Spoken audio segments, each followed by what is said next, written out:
Good evening. I'm Ron Cavalier. I'm happy to be with you on this 16th day of March 2021. You are in for an absolute treat this evening. We have us with tonight the iconic photographer, Robert Farber. Robert has spent half a century giving the world images of beauty, fashion, and the nude. The nude is a particular interest of Robert's, I can tell you that. When I met him back in 2013, we had a mutual acquaintance that put us together. We had a nice dinner at a little restaurant called Bella Blue. And I was so taken by this man's energy, his strength, his devotion to photography, but not only to photography, he was always trying to come up with a fresh look, a different look, a way of making people see the female beauty through his eyes. And he's accomplished that. So tonight, we're going to present this retrospective to you. Robert Farber, Women as Art. And Robert, I'd like to congratulate you for 50 years of exceptional work and dedication. And now I would like to turn this over to my partner and director, Lindsay Ebanks. Thank you, Ron, for that wonderful introduction. We're excited to present this evening an outstanding exhibition, which is really a celebration of Robert's evolution as an artist over the last half century. Tonight, Robert's going to help guide us through his multifaceted exhibition, which shows us his unique aesthetic and transcends all the genres and mediums of his work. Now, before last week, many of you may have never heard of an NFT or crypto art, but Robert, who's always looking for interesting new avenues, has been working on a special collection of digital work for some time now. And we'll be offering the first editions of his newly minted NFTs later this evening. For those of you who may have no idea what I'm talking about, go ahead and look up the Beeple sale at Christie's and get ready to embrace this important development in the future of art.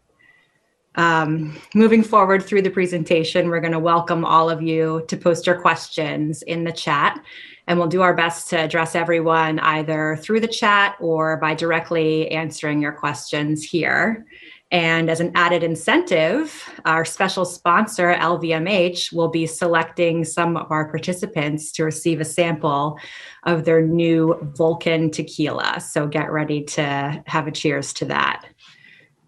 Tonight's event is also going to be in support of Breast Cancer Research Foundation, and we're offering exclusive pricing and an entry in a giveaway of one of Robert's limited edition prints for those participants who make a contribution to the Breast Cancer Research Foundation.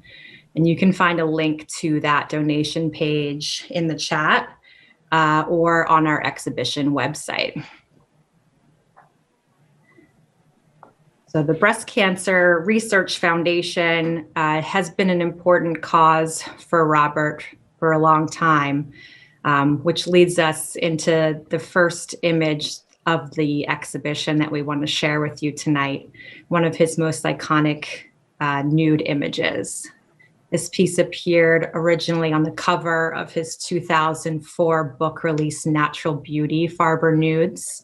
And it was actually an outtake from his cover shoot for Newsweek when he did the issue on breast cancer. Jesus, fine, that level when you go on stage. Robert, I'd love to hear if you can tell us a little bit more about your involvement in the breast cancer research cause and how this image became an important part of your quest to raise awareness and fight against breast cancer. Well, first of all, I want to thank first Ron for meeting me and sharing such a great, I don't remember the dinner, but I remember the drinks that we had. And maybe that's why we wound up together, but it's been great because I have to tell you, his galleries and what he has between Palm Beach, New York, Nantucket, Greenwich, and Lindsay being such a strong part of it. It's really been a great relationship. And I look forward to you coming out of Palm Beach, everything being unmasked, and we go back to Bella Blue and have a couple more drinks. But in the meantime, let me get to this. As far as the breast cancer, what happened early on, in '94, I got asked to do a cover for Newsweek for breast cancer, to do a nude. And that was the first time that all of a sudden something came back to me, because in college, I went to school at the University of Miami, and when it was the early 60s, I get a call, or I was speaking to my mother, one of those old payphones, and she tells me, I have breast cancer. And I said, what's breast cancer? And I didn't know. She wound up having a double mastectomy, but thank God she was okay, fine. Cut to '94, and I got asked to do the cover of Breast Cancer. I did that. And then after that point, when I shoot something commercially, I try to shoot it so the work that I shoot, I could use for my own fine art work. And so it has more meaning. But of course, Newsweek picked the most commercial looking image. And then I actually took some of the rejects for that and had this book coming out of Natural Beauty. And I used the cover of Natural Beauty Farber Nudes as an image which was actually a reject from the breast cancer, and a number of images inside. And that was all from the shooting of Breast Cancer. And that book, a friend of mine named Diane Erickson, was the first cover of Self magazine. She was a model and put on her first cover. She wound up getting breast cancer. I was with her the evening that she discovered she had breast cancer. And she did for Self magazine, Diane's diary, that went through 1 year through telling about a woman's dealings with it. And unfortunately, she never got out of a remission like that, and she passed away from breast cancer.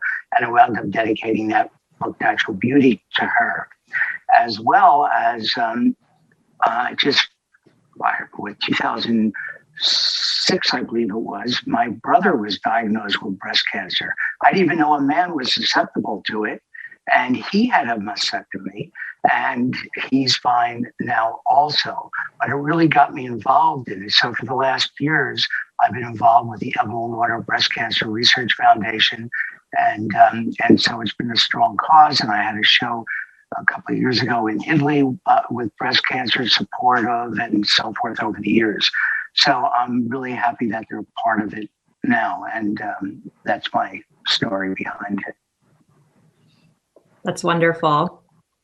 That leads us to the next image that was just showing on the screen there, which was another cover of one of your books, one of your first books, Farber Nudes, which came out in 1983. And this image has actually never been offered in galleries before, but I know that it caught the attention of Jackie Onassis when you were working on one of your other books with Doubleday, and I'd love to hear how that worked out for you. Well, sure. Let me say the interesting thing as far as this show, because over the years you accumulate a body of work and everything else, and you're still working on new things.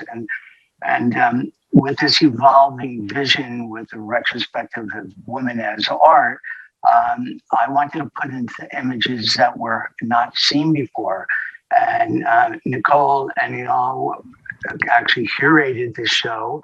And I went through it with her to tell her the images that I'm really proud of that never were really in the exhibition or have been seen before, besides the new work and also more conceptual work, which you'll see soon. And then, of course, the video art. So what was really important for me that I was able to pick images that even people have seen, but they've never been available at the gallery level before. And Farber News is one of them, because that image, like you're right, Lindsay, 1983. And when that book came out, it was one of the books that I actually gave, Jackie Onassis brought me to Doubleday to do a book called By the Sea, and I gave her a few of my books at the time. 2 books on fashion, another book was Farber News. When she passed away, it was in her estate auction, and like everything was so escalated in price, that book went for $4,800, and it helped my fine art career, and it meant a lot to me. And the cover of that image that I always loved on a cover of that book was actually never in galleries before. So now it's in the Woman is Art exhibition. That's great. It seems we have a couple of questions from our audience about your books. If Sophie wants to tell us what's happening on the gallery floor there. Hi, everyone. I'm here in the gallery with all of the guests, and we've had a couple of questions so far. We just got a question from Mickey Tiffin, who says she worked at Amphoto when Robert's book was published. She wants to know if Robert remembers that time and if he was pleased with the book. How are you? It's been a long time. No, I was pleased with the book. Let me put it this way. It's funny because when my first book came out, it was 1976. And at the same time, as a matter of fact, this is kind of an interesting way to say it. When I started my career with my first book of fine art news coming out, is the same time I started my career with my fashion work and with doing fashion and beauty. So my career grew up parallel to each other, feeding off each other. I never assisted the usual channels in getting into photography. So what was really exciting for me is because of the work with the fine art, I used to get commercial work. And I used to shoot commercially the same way as I would shoot with my other work. That's why, whether it's my classic fashion or some beauty things, the work wound up, that classic fashion of beauty work wound up in galleries now, recently, like in here, because it has more of that artistic edge to it. So, but back to your question. So the original book, when our first book came out, to have a book of nudes in 76, I was just happy to have a book. So I didn't look at it further. So for me, Amphoto, Watson Guptill, and in the very beginning with Amphoto years ago, it was like, I was happy to have it, you know, the quality might have been like the Bible, not in contents, of course, but in the way it was printed, but it doesn't matter. I was just happy to have it. So as I got a little more sophisticated, thank God, Amphoto turned into Watson Guptill, and they became that way. And then, so I was happy for what I had. I had no complaints, except for one book, but I won't get into that. The Moods book in 1980, but not to be confused with American Mood that came out by Merle Publishers years later. Anyway, thank you, and I'm glad you came back and to revisit. But thanks for the question. We got another question as well from Thijs. Sorry if I pronounced that wrong. My Dutch is not fantastic. But they asked, what was your most special shoot experience? Who was your favorite model to work with and why? Oh boy, well that's really difficult to answer because there are so many really good models, but I'll tell you there's a couple of things that you can really tell about the model. Number one is they're all beautiful. And what really shows the beauty and where it sets it through to anyone else as far as the quality of the person. I used to see the models not who were really special with me that I had a rapport with, but the ones that were really special to my assistants and people I work with, because then I know they really had a quality that is a good person. And because there's so many beautiful girls, the ones that really shine through are the ones that have other qualities than the surface beauty. And to get more specific to what your question is, there are some girls that really turned on in front of the camera that were just so easy to work with, whether it's Janice Dickinson or Avalonia. You know, I could go through it. There's really, Gia was great up until certain times she was a little off. And later, I didn't know why at the time, but I figured that out after a while. And so some of the famous ones were really, Beverly Johnson was wonderful. And when I worked with a number of them, they were starting basically when I was starting also, like Janice Dickinson and Gia, well, it was all new. But I appreciated the ones that as soon as you get in front of the camera, you don't even have to tell them anything, but it's all a matter of the rapport. So a big answer, long question, you know, but anyway, continue. Thanks for the question. And matter of fact, it's worth it to follow a tequila. There you go. Well, I think by the way, what we're doing, can I just say, I think we're Volcan is sending the bottle of tequila to people's homes for a tasting. So if they have, we appreciate the good question, they'll appreciate the tequila. Well, speaking of great models and people that Robert has worked with, the next couple images we like to share are from his fashion and beauty series. The first one being the one and only Iman. And I think, as you were saying before, one of the things that really stands out in your work is the beautiful lighting and kind of the look that we see, the consistent look that we see throughout your work, whether it's fashion, nude, beauty, or any of your images. They all have this Robert Farber feel to them.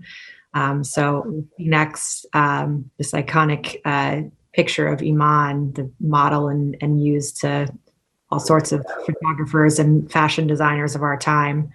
And even though this was originally shot for a commercial application, it really has the same artistic merit of any of Robert's work and is now being offered as a fine art print for the first time. Well, it's funny because when I see these works, and especially when I see how they print up so beautifully, I've only known them in transparency slide form for so many years, or in a magazine once it's reproduced. So when I see that, it gets, it's really exciting for me. But I remember this picture of Iman. She did the cover for me for my first book on fashion photography, and that came out in 1978. The book came out, so I probably shot this in '77. I have to look it up, and it was great to work with her. She's this beautiful girl that Peter Beard found in Africa, and she did the cover for me, and then I wound up working with her over the years like that, and so it's been exciting. Another great model who you mentioned before, who's also included in this show, is Beverly Johnson. And again, in this image of her, we know this was shot while you were doing a jewelry shoot for Saks Fifth Avenue, but just the lighting and how you handle the images, it's artistic in its own right, and now is translated into the gallery realm as a fine art print, and it really stands out. Well, thanks. Beverly was great. She was first African-American girl on the cover of Vogue magazine. And we worked together a lot. Actually, we shot that in Morocco. I had an assignment for Saks to shoot for, actually, it was a little over a month in Marrakesh. What an amazing shooting. So we had a number of models that stayed throughout, then other ones that came and went. And first we did it for their folios. And then after that, the advertising department came down. And that was just part of the shooting that we did. And it was just done in the Moroccan sunlight. And it was just a great experience to do it. The kind of experience when you're done shooting, say, you don't have to pay for this, to the client. Just, I enjoy it. It's good. But I wouldn't really say that. You thought of it, Usually you say, the creative process begins when the check clears. So you kind of learn these little, anyway. Yep. Well, as we get into the next kind of section of Robert's work, we progress into the digital age a little bit, and Robert's work has evolved to include conceptual works, beyond this realm of the traditional film photography, and his new series, or a few new series, actually really honor the passing of time, which is an interesting take.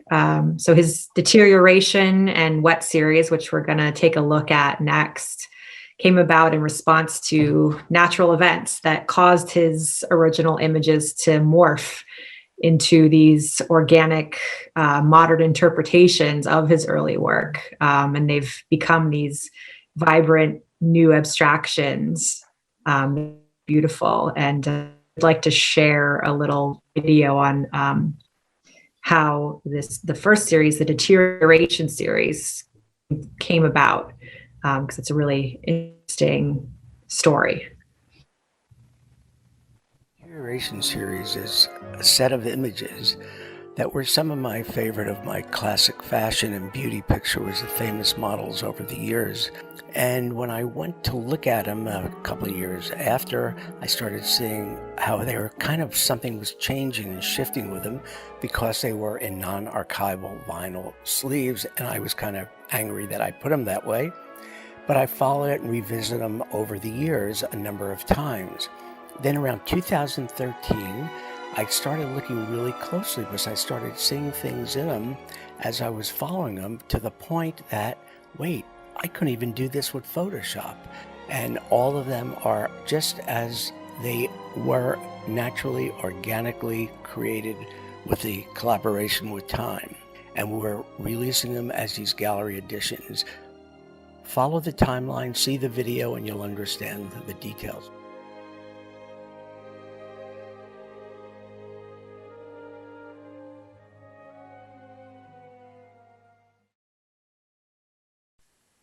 It's really a great introduction to this really unique series, Robert, and how this all came together to create these really modern new images. It's really an interesting. I'm sorry, but aggravating when it happened, because you have to know that some of these were some favorite images with some great models and situations. And I started looking at them over the years. And when I look at them, it's like, oh my God, what's going on with it?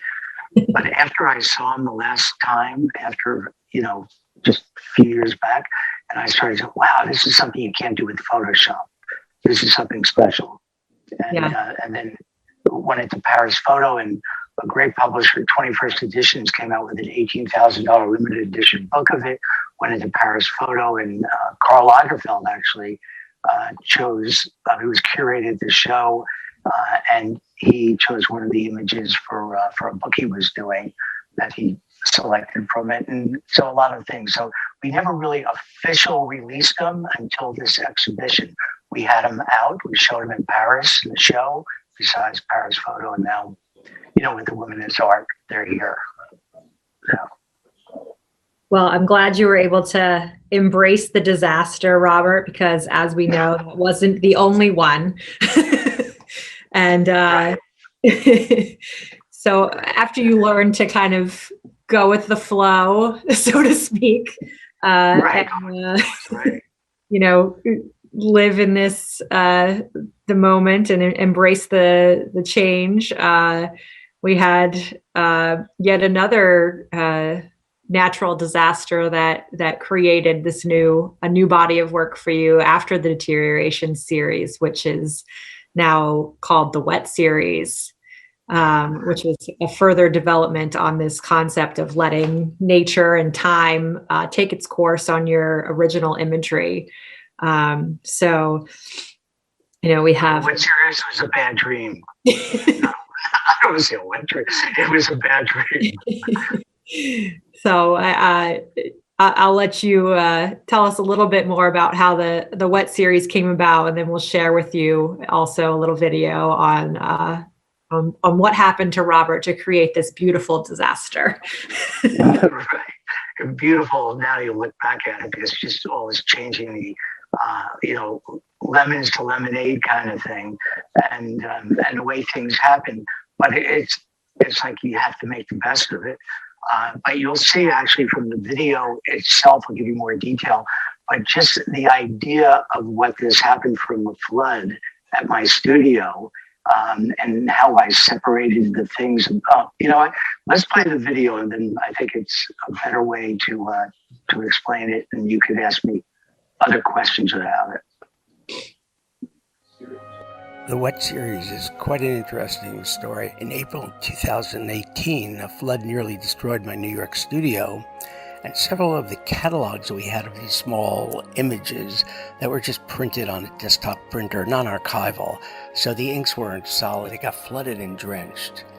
And when they did, I noticed some new abstractions that were really fascinating that was happening, because the inks bled from each other from one of the nudes into the beauty, into the fashion, and we separated these different sheets, and I put these sheets out and curated them, threw away any of the works that looked like straight photographs that didn't bleed, and the ones that became these interesting abstractions are now the new wet series, of which we scanned, and we have them now at a very limited edition, putting them out as the first time in this exhibition.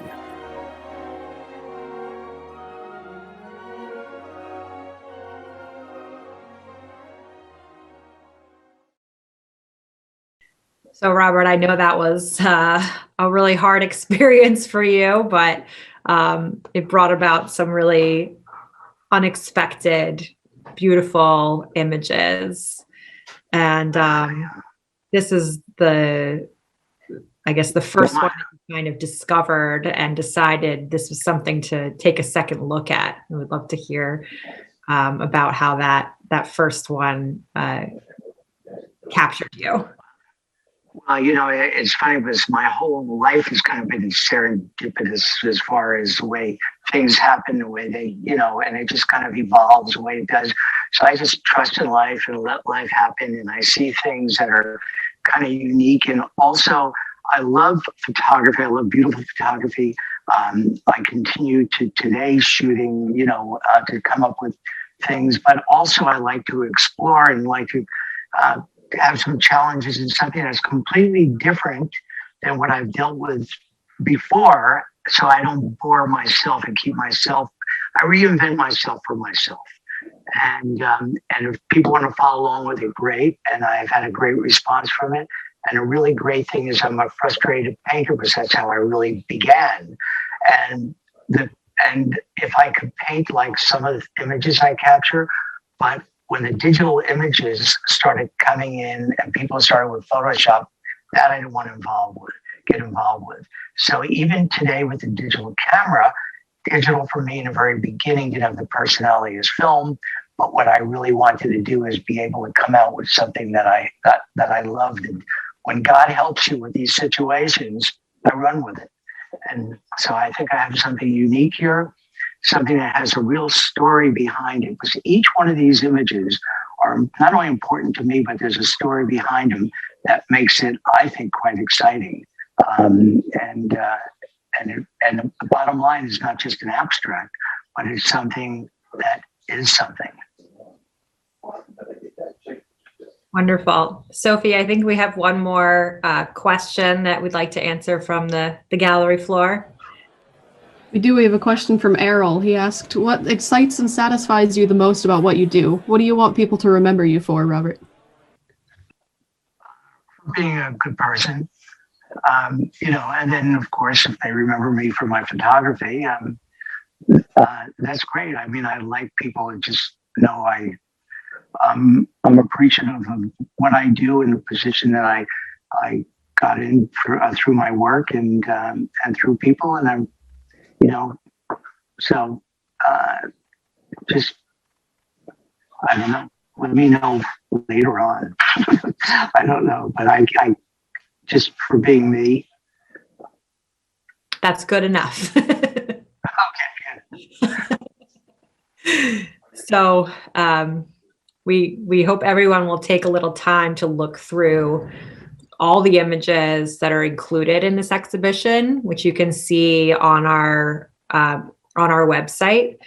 But the exciting kind of culmination of all the elements of this exhibit are going to be presented in this new collection of Robert's video art.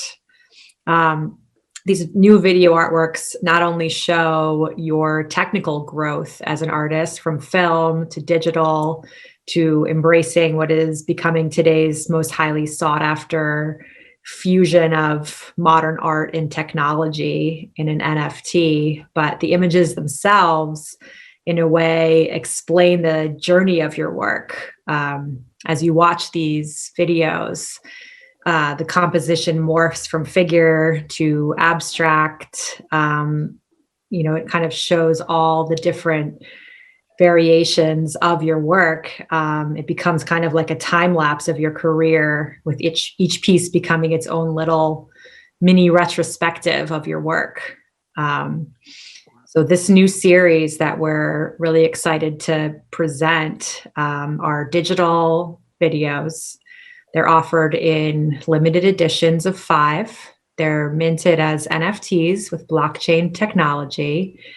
And for those of you who prefer to enjoy your art in actual reality, we are offering these on 65-inch display monitors, or we can do custom sizes on request. But buying these digital works in this manner provides the artwork with a unique identifier, which certifies the authenticity and the provenance of this digital piece on the encrypted blockchain. And it's I guess, becoming the future of digital art. So we're really excited to be able to embark on that with Robert's newest series. And it's funny because when we were first putting this together, there was one way that I really wanted to express, because it's an evolving vision over the years. And as you see, there's so many different genres, all, with women, from news to beauty, from fashion to conceptual, from the web series to all of these things. So how do you put all of these together to express it? So Jean-Michel, who's been my assistant for the last 6 years or so or whatever, we started working on the idea of morphing these images and took all the images. So what wound up happening, and if you look at under the exhibition video itself that describes it, the one to music, that they could provide a link for you to listen to, you'll appreciate that with the music and how it tells that story. So then figure, wow, we have this. Let's get into something with these and do these little separate ones that are video art, and the video art on the slower, they have 2 speeds. One is a demo speed, and you can see this on the website. And a demo speed will really take it, and it'll be a total of only 2 minutes to look at the whole thing. But people that have it hanging in their house, they might want to just have it where it's moving so slow, like watching paint dry. Then it's completely, until it loops again, is like 10 minutes long. This is all before I ever knew NFT or anything to do with what's going on now. And it just so happens that it looks really unique. And the thing that I like about it, because some of the things I see with the digital art having to do with the ones that I've seen originally with the museums and all, I thought it was great and everything else. Then I started seeing ones that looked like screensavers, that were more like you would see a screensaver on a computer, or some look like lava lamps. So with that said, here's once again, like I said, to me, it's all about telling a story behind the image. So all of these have a complete story that goes and weaves in and out. So it's a complete thing that I could sit there and tell about each one that comes up, and so there's a lot to it, more so than a regular, to me. Anyway, so that's what's exciting about it to me. And of course, now with what's going on, it's a whole new thing. And after doing this for so many years, I was pissed when a computer came in and started doing these digital images, and everybody was a photographer because they had a phone with a camera, and then everybody was doing this, but there's some things that they don't have. And that's why I reach back to the past to find it, including my Polaroid SX70 collection, or things with film from early on. And so that's where the real experience that I really love about photography. So I'll never let go of that part of it, but I always move forward to something new and exciting, hopefully. Absolutely, Robert. You're always embracing change in the future and reinventing how your images can be shown. And I think that's really exciting. And like I said, those videos are, as you mentioned as well, they're not just, a new digital video. They're really digging back into your entire career and showing how it has progressed, which is a really interesting new take. There is, but I have things that I just took recently, because I can't stop looking for beautiful photographs. What happens with them afterward is something else. Therefore I go into these things with my Midnight Studio series and more provocative images and shooting a different way. So I keep that going and keep that alive because I appreciate great photography, not manipulated, but that's fine because that's a different art form. But as a photographer, it's just like with the transparency in the old days, the film days, you shot in transparency that was for the magazines or whatever, not negatives, nothing, and can't Photoshop them. So what you shot is what you got. And so I try to stick to that same way today, even with a digital camera, working with my things. So. Wonderful. So that kind of wraps up the highlighted pieces that we wanted to show you tonight, but you can see all of the images that are in the exhibition, which is, I think, about 90 different images. And those are available on our viewing room site, which is cavaliergalleriesviewingroom.com. And you can see the link in the chat there to view the entire series. And then you can also contact us for a full price list on the exhibition or any questions you have about the different series of work that are available. And we welcome any questions and inquiries from all of you who've joined us tonight. And if there's any other specific questions now from any of the images, I'd be happy to try to answer it. Absolutely. So with that said, Ian, Sophie or Jean-Michel or anybody else want to ask me anything before I go eat and drink my Volcan tequila and to donate to breast cancer? And all right. We have another question from the floor there. Given the point. Not a question so much as a shout out to Nicole, our curator, who has just declared that NFT art is here to stay. Thank you, Nicole. Absolutely. Well, on that note, we'll play it out with a little video of some of the works in the show that you can enjoy, and then head on over to the website to see the rest of the images. And thank you all for joining. Thank you.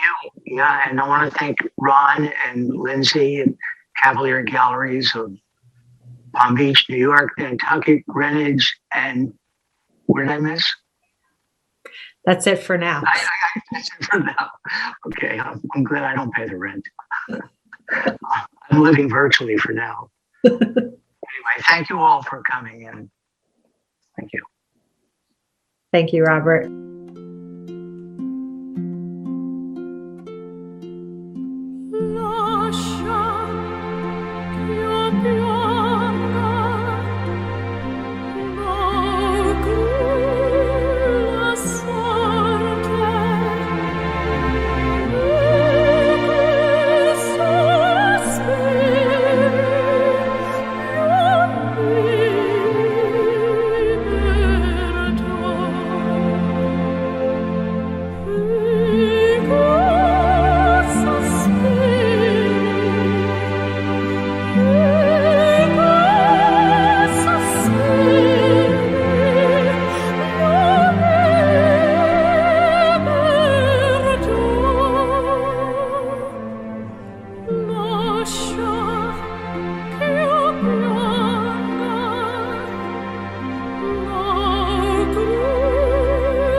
Piano.